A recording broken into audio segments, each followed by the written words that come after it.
विश्व प्रकृति संरक्षण दिवस पर ज्योति बाबा की चेतावनी। ज्योति बाबा ने कहा, नशा प्रसार के चलते पर्यावरण संरक्षण की धार हुई कुंद। उन्होंने कहा, प्रकृति संरक्षण के लिए जलवायु को बेहतर बनाने की तकनीक को बढ़ावा दें, प्रकृति के प्रकोप से बचने के लिए संसाधनों को बचाएं।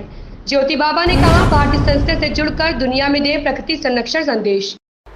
नमस्कार, आप देख रहे हैं यू न्यूज लाइव 24। मैं हूं आपके साथ रचना तिवारी। आइए नजर डालते हैं खबर की ओर। कानपुर में विश्व प्रकृति संरक्षण दिवस मनाने का उद्देश्य उन जानवरों और पेड़ों को संरक्षण करना है जो पृथ्वी के प्राकृतिक पर्यावरण से विलुप्त होने के कगार पर है।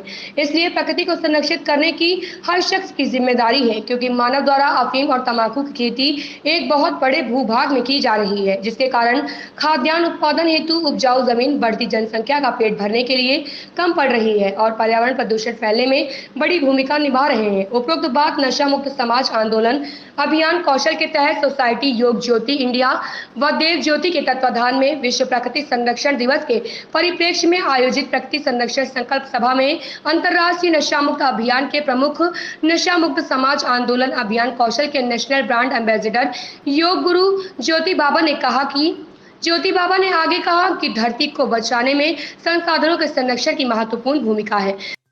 उसकी प्राकृतिक सुंदरता में संतुलन प्रकृति के कई हिस्सों जैसे पानी, हवा, मिट्टी, ऊर्जा, मिनरल्स, वनस्पति, पशु पक्षियों को संरक्षित कर किया जा सकता है। इन संसाधनों का मनुष्यों के साथ साथ बाकी जीवों के लिए भी महत्व है। नशा मुक्त अभियान उत्तर प्रदेश के सह प्रभारी अमरजीत सिंह पम्मी भैया ने कहा कि विश्व प्रकृति संरक्षण दिवस की इस बार की theme cut down on plastic use रखी है, क्योंकि प्लास्टिक न केवल हमारे देश के पर्यावरण बल्कि विश्व स्तर पर भी हमारी प्रकृति को नुकसान पहुंचा रही है। प्राकृतिक संसाधनों के अत्यधिक दोहन के कारण मनुष्य ग्लोबल वार्मिंग, विभिन्न बीमारियों, प्राकृतिक आपदाओं, बढ़े हुए तापमान आदि के प्रकोप का सामना कर रहा है। वरिष्ठ समाज सेवी शैलेंद्र शुक्ला ने कहा कि विश्व प्रकृति संरक्षण दिवस इस बात के लिए जागरूक करता है कि एक स्वस्थ पर्यावरण एक स्थिर और स्वस्थ मानव समाज की नींव है। डॉक्टर जस्टिस शुक्ला ने जोर देकर कहा कि पर्यावरण संरक्षण के लिए हमें प्रकृति से धनात्मक संबंध रखने वाली तकनीकों का उपयोग बढ़ाना होगा, जैसे जैविक खाद का प्रयोग, डिब्बाबंद पदार्थों का कम इस्तेमाल, जलवायु को बेहतर बनाने की तकनीक को बढ़ावा दें। अंत में ज्योति बाबा ने नशा मुक्त जीवन अपनाते हुए प्राकृतिक संरक्षण का संकल्प कराया। कार्यक्रम का सुसंचालन नवीन चंद गुप्ता ने किया। सभी अतिथियों का धन्यवाद अध्यक्ष योग ज्योति राकेश गुप्ता ने दिया। कानपुर से संतोष प्रजापति की रिपोर्ट। विश्व प्रकृति संरक्षण दिवस पर ज्योति बाबा जी, आज आपका क्या संदेश है?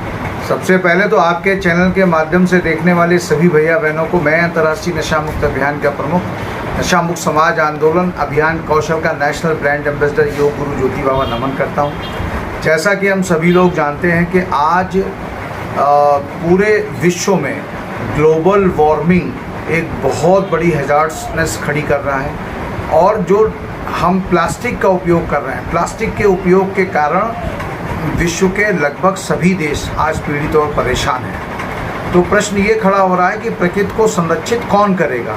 यदि हम अपने ग्रह को प्रतिदिन हर व्यक्ति थोड़ा थोड़ा ही प्रयास करे तो हम अपने ग्रह को रहने योग्य बना सकते हैं, बनाए रख सकते हैं। क्योंकि आज जिस प्रकार से रोग बढ़ रहे हैं, अब विचार करो, आज से 50 साल पहले इतने रोग नहीं होते थे, इतने श्वास के रोगी नहीं पैदा होते थे।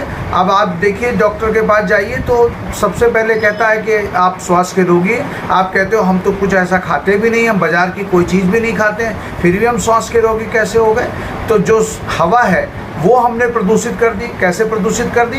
क्योंकि जब हम पेड़ों को हम काट डालेंगे, सारी हर जगह हरियाली ख़त्म कर रहे हैं, हरियाली है नहीं, तो हमें ये बताओ, जो सुबह से हम सबसे पहले जो अपना बाइक निकालते हैं, वो बाइक शाम तक 1 litre, 1.5 litre, 2 litre petrol diesel जो भी है वो खर्च करती है। अब प्रश्न ये खड़ा हो रहा है, इससे जो जहरीली गैसें निकल रही हैं, वो जहरीली गैसें ऑक्सीजन में कन्वर्ट कैसे होंगी? वो हमारे लिए उपयोगी कैसे बनेगी? वो उपयोगी बनने के लिए तो पेड़ ही एक माध्यम है, और जब पेड़ ही काट डाले जाएंगे तो ये जहरीली गैसें घूम फिर करके वातावरण में ही बनी रहेंगी, जिसके कारण ग्लोबल वार्मिंग इकट्ठी हो, ग्लोबल वार्मिंग होगी। ग्लोबल वार्मिंग के चलते सुनामी जैसी भयंकर तराई आएगी, भयंकर तूफान आएंगे, जिसके कारण अनायास तमाम सारे लोगों की अनायास मौत होगी, तमाम सारे वायरस का जन्म होगा, जिन वायरस का कोई इलाज वर्तमान सरकारों के पास नहीं होगा। जैसे कि अभी आपने देखा कि कोरोना ने करके दिखाया, और कोरोना का सबसे ज़्यादा असर वहीं पर हुआ जहाँ पे सबसे ज़्यादा प्रदूषण था। इसलिए मैं समस्त लोकल गवर्नमेंट से,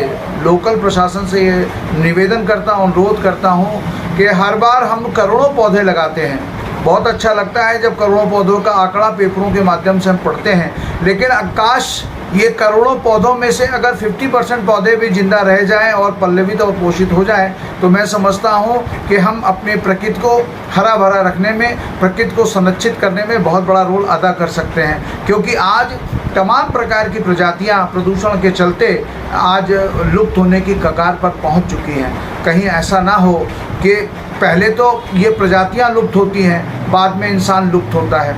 इसलिए आज हमें अपने प्रकृति को संरक्षित करने के लिए संकल्प लेना होगा, हर घर को संकल्प लेना होगा, हर व्यक्ति को संकल्प लेना होगा कि हमें अपनी पृथ्वी की हरियाली को बचाए रखने के लिए और प्रकृति को संरक्षित करने के लिए हमें हर दिन प्रयास करना होगा।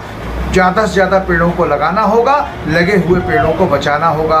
जय हिंद, जय भारत। इस खबर में बस इतना ही। बने रहिए यू न्यूज़ लाइव 24 के साथ। लेटेस्ट अपडेट पाने के लिए हमारे चैनल यू न्यूज़ लाइव 24 को सब्सक्राइब करें, लाइक करें और साथ में बेल आइकन दबाना बिल्कुल ना भूलें।